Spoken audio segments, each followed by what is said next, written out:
To be eligible for the study, participants had to meet the following criteria. 1. Self-identify as Chinese. 2. Be enrolled in high school grades 912. And 3. Reside in Chicago or the surrounding suburban area. The selection of participants for interviews aimed to ensure representation from different gender groups, generational statuses, pre-immigration regions, based on dialects spoken at home, residential areas within Chicago, high schools, grade levels, and APITA youth organizations. After completing the online survey, selected participants were invited by the PI to participate in an in-depth interview with either the PI or another interviewer. The interviews were conducted over the phone or on Zoom, depending on the participant's preference, within a month after completing the survey. Before each interview, the interviewers reviewed the survey responses to gain a better understanding of the participant's background and recent experiences. This allowed them to tailor the interview questions and probe further as necessary. After each interview, the interviewers wrote analytical memos to capture important context, thoughts, comparisons, and connections across cases and existing literature.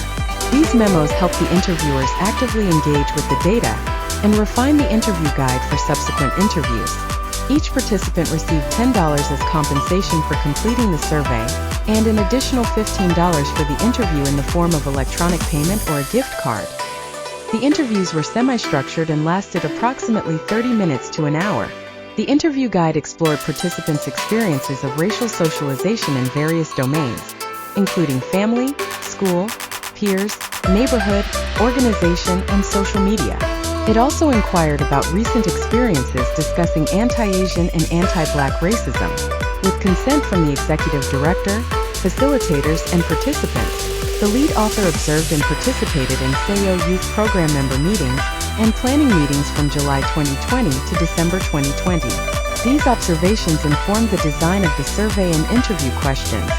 The surveys and interviews were conducted between October 2020 and December 2020, 7 to 9 months after the COVID-19 pandemic was declared a national emergency by the U.S. federal government and 5 to 7 months after the police murder of George Floyd. The interviews for this study were conducted in the fall of 2020. As shown in Table 1, more than half of the participants identified as cis female, N equals 26, and second generation, N equals 26.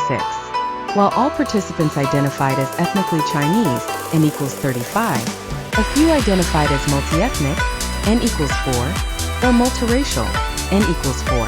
The participants' ages ranged from 14 to 18 years, with an average age of 15.8.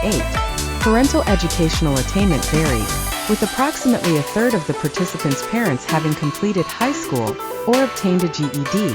While the participants resided throughout Chicago, over a third lived in Bridgeport, N equals 13, and one participant lived in a suburb outside of the city. Almost all of the interviewees attended a Chicago Public Schools, CPS, selective enrollment high school at the time of the study, N equals 33. The participants also reported speaking a variety of languages and dialects at home, with Cantonese being the most common non-English language.